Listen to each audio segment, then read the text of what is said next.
Certains seraient au lit, à la piscine, au stade. D'autres seraient en prison ou même morts, quelque part dans le péché. Mais que tu sois béni, ô Dieu Tout-Puissant, que grâce à ce message, tu nous aies rassemblés ici, dans ta maison. Nous sommes venus tels que nous sommes.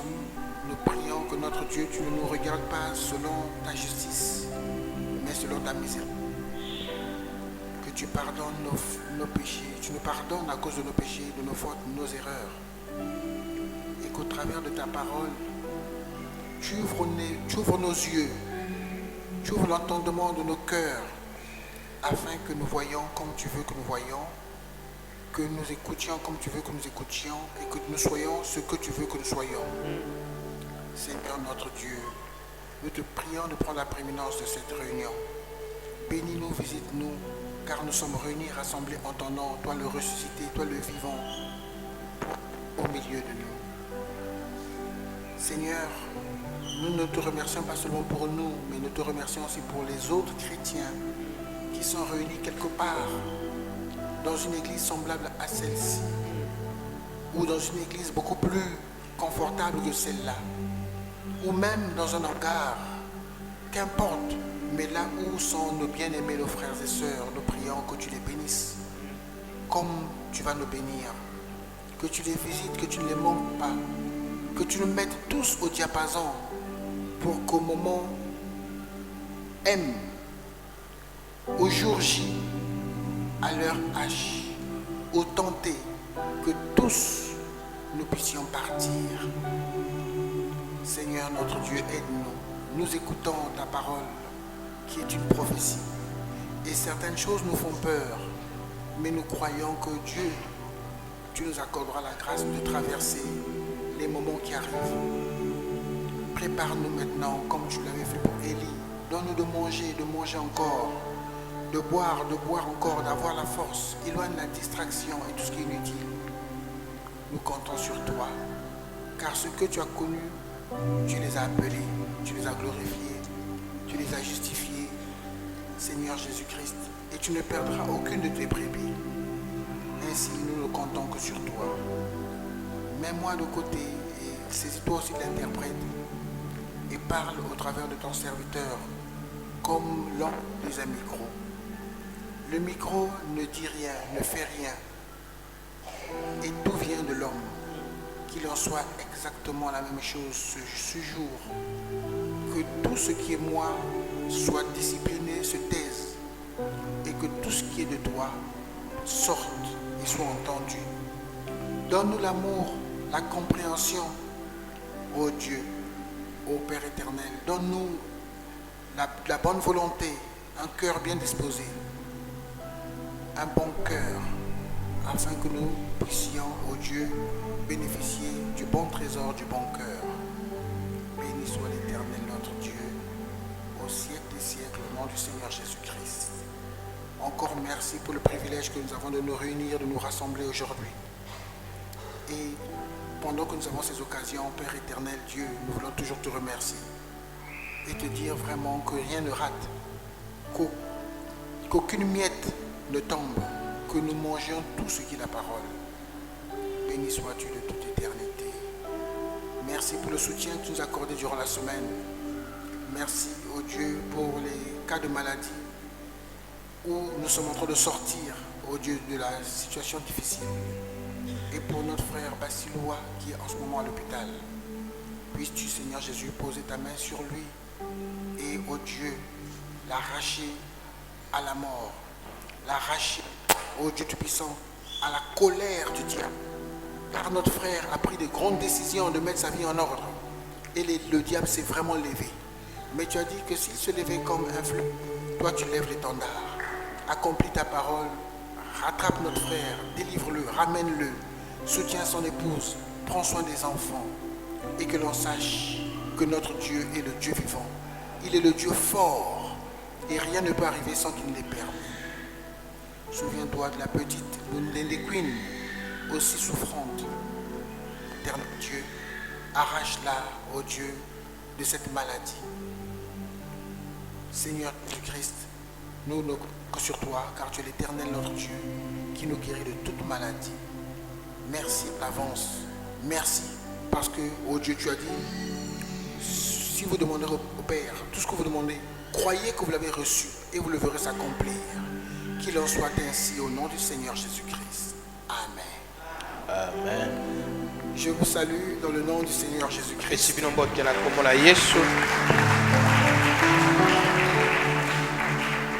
Je désire savoir si nous avons des visiteurs ce matin. Si quelqu'un est là pour la première fois, je vous prierai de vous lever. On va vous tendre le micro et vous allez dire. Vous allez vous présenter en disant votre nom, votre église d'origine et même qui vous a invité ici. Alors, le conseil des diacres, déjà venu alors que nous étions de l'autre côté. Exact, il y a 5 ans de cela. Très bien, merci. Alors vous restez debout, y a-t-il quelqu'un d'autre? Il y a quelqu'un par là? Alors donc notre sœur et nos deux frères, nous vous souhaitons la bienvenue au nom du Seigneur Jésus-Christ. Je vous prie de vous sentir à l'aise, vous pouvez vous asseoir. Sentez-vous à l'aise et j'espère que nous allons, il est vrai que nous sommes en train de nous entretenir sur ce qui a trait à notre doctrine. Mais je suis sûr que Dieu pourvoira pour vous. Amen. Il y aura quelque chose pour vous. Sans plus tarder, nous allons nous lever pour prendre nos Bibles. Et nous prenons Amos. Amos, chapitre. Nous allons prendre Amos, chapitre 3. Nous commencerons au verset 6 et nous terminerons au verset 8.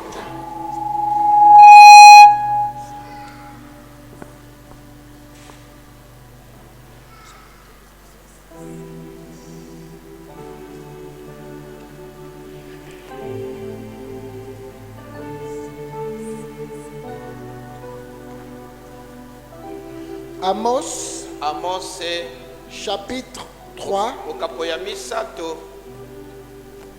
commence au verset 6.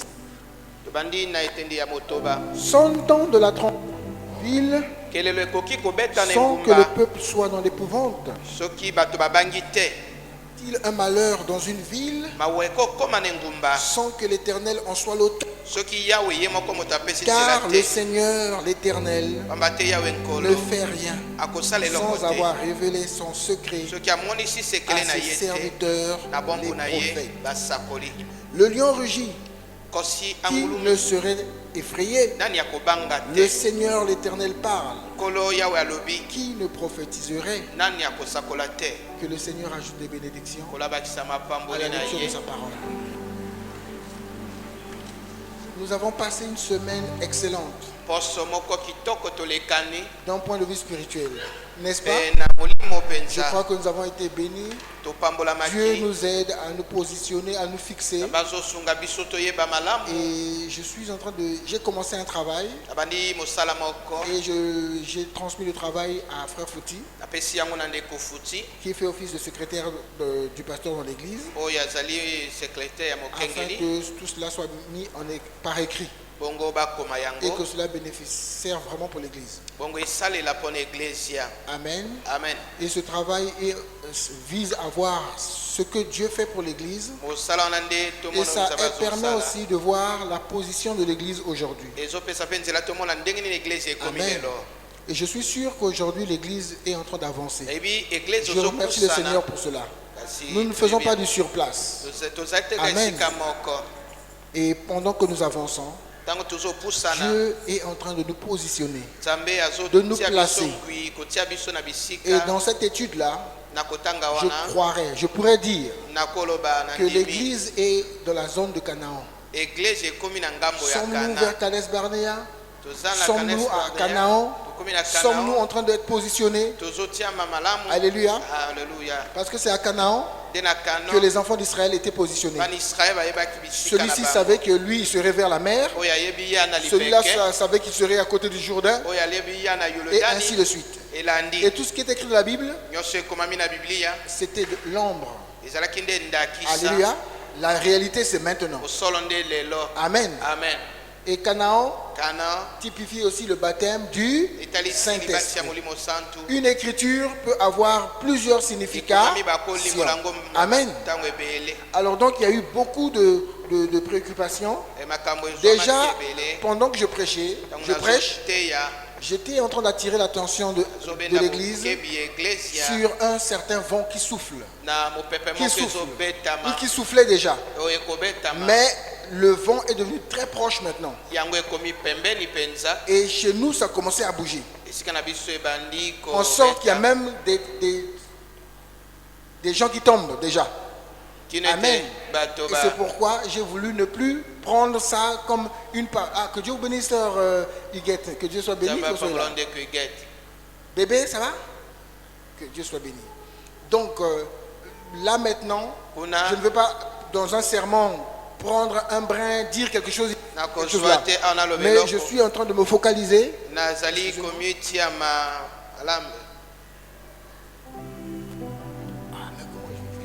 On me demande de parler plus fort. Amen. Amen. Chose que... Là, vous m'entendez? Qui ne m'entend pas? Les mamans, vous m'entendez? Moi, si je commence à crier, la prédication va faire seulement 15 minutes. Amen. Merci. On est parti.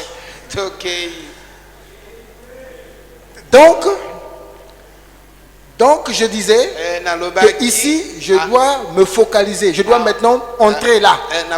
Parler de ce que je crois sur ce vent qui est en train de souffler. Et ce vent-là est en train de nous dire qu'il devrait, y a-t-il un successeur après frère Branham? Et ce vent nous dit qu'il y a des successeurs, où il y a un successeur. Et ce vent, on prend des brochures, on prend des citations pour dire que frère Branham, après lui, il devrait avoir quelqu'un, un individu. Il est vrai que certains qu'il y aurait des auxiliaires. Dieu envoie un messager et derrière ce messager il y a plusieurs qui continuent avec le message. Ça c'est l'écriture et c'est ce que moi je crois. Mais il y a aussi une écriture où frère Branham dit qu'il y aura quelqu'un qui viendra après moi. Mais le quelqu'un qui viendra après moi là, c'est au singulier. Et beaucoup de gens disent que c'est lui, c'est X, c'est Y. Amen. Je crois qu'on a déjà beaucoup parlé de cela. D'autres questions, d'autres préoccupations étaient là. Mais avant peut-être qu'on les prenne, je voudrais prendre que vous posez une question. Est-ce que dans la Bible, on avait annoncé la venue de frère Branham? Tout événement majeur, rien ne peut arriver sur la terre sans que Dieu ne l'ait permis, sans que Dieu ne l'ait annoncé par ses serviteurs, les prophètes. Même vous, Dieu avait annoncé notre venue. Mais puisque vous et moi, nous n'avons pas quelque chose de particulier pour toute la génération, Dieu a parlé d'une manière globale. Mes brebis entendent ma voix. Il y aura des gens qui viendront. Il y aura une épouse sans tache, ni ride, ni rien de semblable. Et quand Jean a regardé dans l'Apocalypse, il a dit qu'il a vu une multitude nombreuse. Tout cela sont quasiment de la même catégorie. Mais si jamais il y a quelqu'un de particulier, la Bible doit parler de cette personne. Je vais lire frère Branham dans le mariage et divorce au paragraphe 20. Et maintenant, à cause de mon ministère singulier, frère Branham déjà nous fait remarquer une chose. Lui a un ministère singulier. Et s'il a un ministère singulier, ça veut dire que la Bible doit en parler. Amen. À cause de mon ministère singulier, étrange, on m'a traité de tous les noms, depuis Dieu jusqu'à un démon. Et ça, c'est toujours simplement, et ça, c'est tout simplement, c'est toujours comme ça. C'est ce que cet archevêque de l'église catholique me disait l'autre soir. Et je vous prie d'être mes frères.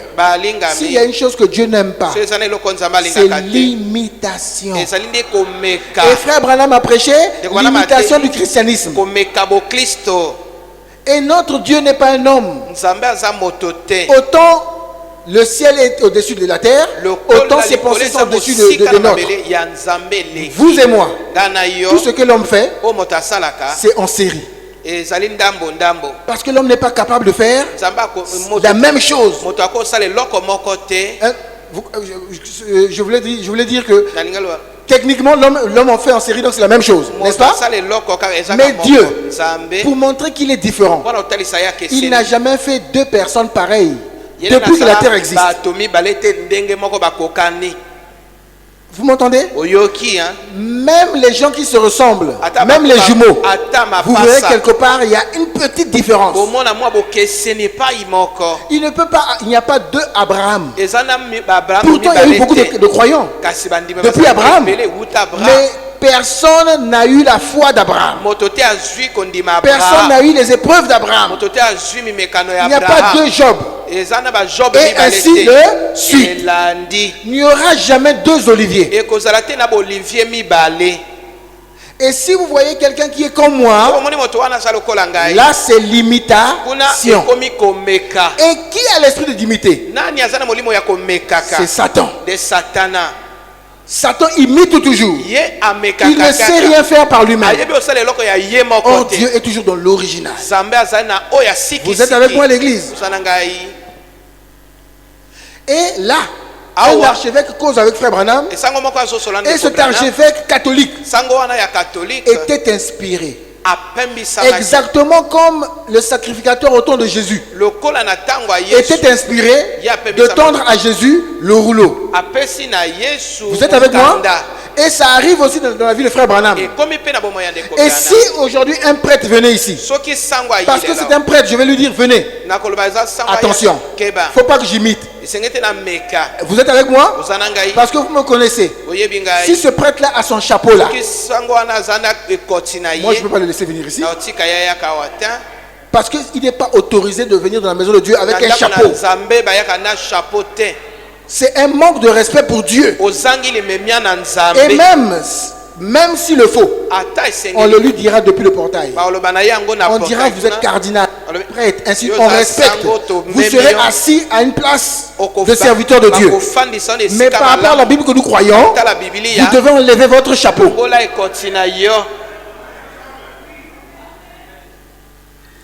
Amen. Amen. Et si le roi venait, la reine Elisabeth, on lui dira la reine, par rapport à ce que nous croyons ici. Ouais, elle c'est une reine, c'est une femme, il n'y a pas de problème. Mais si c'était un roi, on dirait si vous enlevez votre couronne. Si c'est une couronne, d'accord. Mais si c'est la tiare ou bien tout est couvert là, non. Vous devez l'enlever. Avec moi, ce que je dis c'est la parole. Je répète Paul. Et Paul a dit que celui qui ajoute, ok, qu'il soit Anna. Ici donc un archevêque cause avec Frère Branham, il lui dit. Il disait, Frère Branham, Jean-Baptiste s'est clairement identifié dans les Écritures. Vous entendez les mots? Jean-Baptiste, clairement, on le voit dans les Écritures. Et l'église, vous voyez déjà là où je vais. Vos successeurs, vous devez me montrer là où on les voit dans la Bible.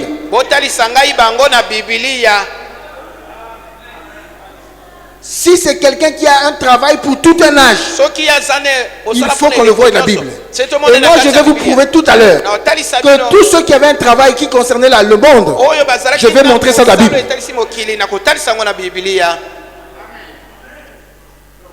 Jean-Baptiste s'est clairement identifié dans les Écritures comme celui dont on avait parlé, le prophète Ésaïe. Il a dit, votre ministère est clairement, vous écoutez les adverbes, est clairement identifié dans l'église. Il a dit, les luthériens sont dans la Bible.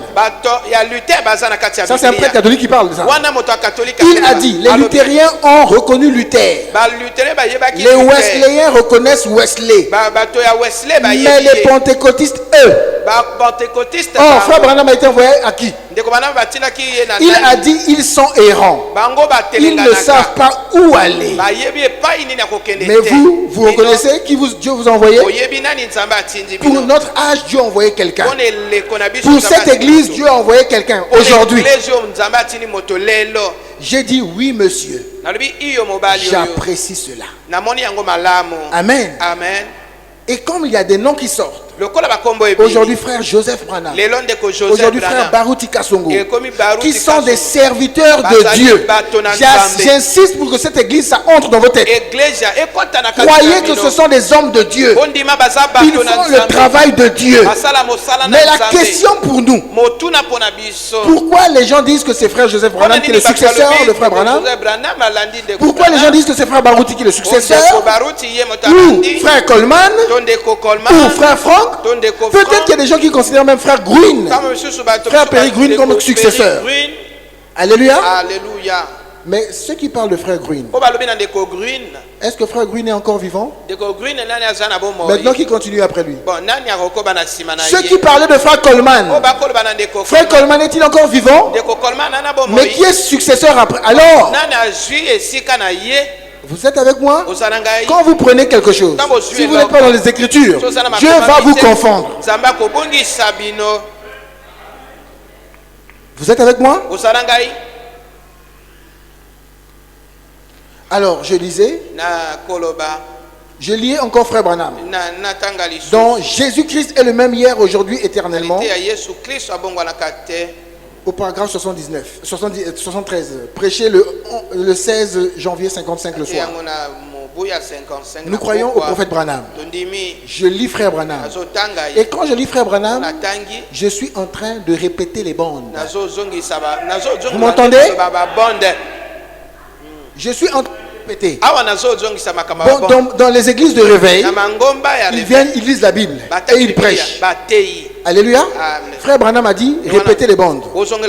Amen. Amen. Mais maintenant, si vous avez un ministère, c'est votre ministère qui utilisera ces brochures-là, qui placera ces brochures-là. Et quand vous donnerez une citation, vous saurez cette citation-là, elle rime avec quelle autre citation. Amen. Amen. Nous sommes inconnus l'un à l'autre. N'est-ce pas? Là, il est temps de prier pour quelqu'un. Je ne vous connais pas, mais Dieu vous connaît certes bien. Est-ce vrai? Il vous connaît, pas moi. Mais si Dieu me révèle ce pourquoi vous êtes ici, accepterez-vous votre guérison comme venant de la part du Seigneur Jésus? Après que j'ai prêché la Bible pour montrer ce qu'il a en fait dit qu'il ferait. Et s'il est ici maintenant, ressuscité, se tenant ici près de vous. Et j'ai voulu qu'on fasse attention à cette phrase où Frère Branham nous dit, il parlait aux gens. Il disait, moi j'ai répété la Bible. J'ai prêché la Bible. Amen. Si Frère Branham a prêché la Bible, nous devons prêcher la Bible. Amen. Je reste avec les Écritures. Plus précisément, elle, la Bible. N'est-ce pas? Si Frère Branham a prêché la Bible, que tout le monde nous prêche la Bible. Ne venez pas avec deux citations pour dire que X et Y sont des successeurs. Mais venez aussi nous le prouver dans la Bible. Parce que Frère Branham a prêché là. Maintenant, je prends la Bible. Pour rappel pour certains, et je sais qu'il y a des nouveaux dans la Bible, je vais vous montrer là où on parle de William Marion Branham dans la Bible.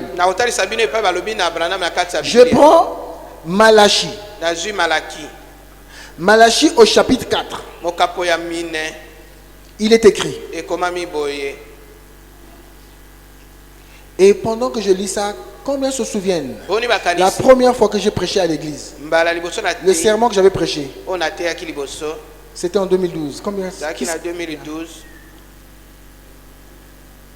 Ok. C'était reconnaissez votre jour et son message. Le jour approche. Combien s'en souviennent? N'est-ce pas? Et dans ce sermon, c'était dans la rue Songa, je m'étais appuyé sur Malachie 4. Et je lisais à partir du verset 5. Voici, je vous enverrai Élie le prophète avant que le jour de l'Éternel arrive. Ce jour grand et redoutable. Il ramènera le cœur des pères à leurs enfants et le cœur des enfants à leurs pères, de peur que je ne vienne frapper le pays d'interdit.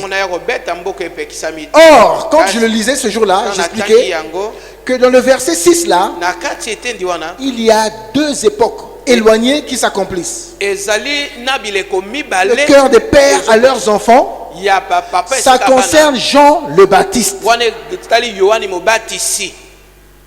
Jean le Baptiste qui devait ramener le cœur des pères, des patriarches, la loi de Moïse. Il fallait qu'il ramène ça aux enfants, les Hébreux. Mais la suite dit maintenant, et le cœur des enfants à leur père. Ça c'est Baptiste. Là c'est maintenant Branham. Les enfants, c'est nous. Nos pères, ce sont les apôtres. Parce que l'église de Dieu bâtit sur le fondement des apôtres et des prophètes.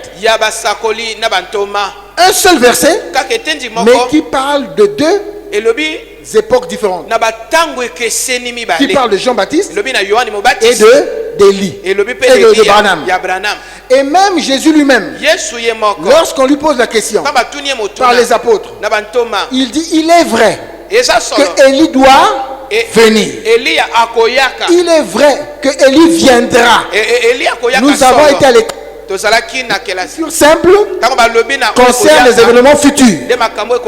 Mais je vous dis qu'Élie est déjà venu. Jésus est en train de prendre ce verset-là. Et il est en train de scinder. Et il parle de Jean-Baptiste et de Branham. Ah, ça c'est fort. Wow. Vrai que Élie viendra et rétablira toutes choses. Oui. Et aujourd'hui, tout est rétabli. Si un successeur vient, il viendra pour faire quoi? Les choses sont ouvertes. La parole de Dieu est révélée. Qu'est-ce que vous allez faire? Moi, ce que je fais, je répète ce qui a déjà été dit. Mais vous, qu'est-ce que vous allez faire? Tout est accompli. Tout est fait. Lorsque le septième, le dernier ange sonnera de la trompette, le mystère de Dieu sera terminé. Mais vous, qu'est-ce que vous viendrez faire? Il est vrai que Élie rétablira toutes choses. Ça, c'est William Aaron Branham. Amen. Amen. Et l'Élie qui il est déjà venu, ça c'est Jean-Baptiste. Et je lis ça où? Bible. Je continue. Je prends Apocalypse 10. Ce que je venais de dire. Dans Apocalypse 10, il est dit qu'au jour de la voix du septième ange, le septième ange, c'est ce que je venais de dire, non? Le septième ange, n'est-ce pas? Tous les mystères seraient accomplis. J'ai déjà dit, c'est la Bible. Amen. Amen.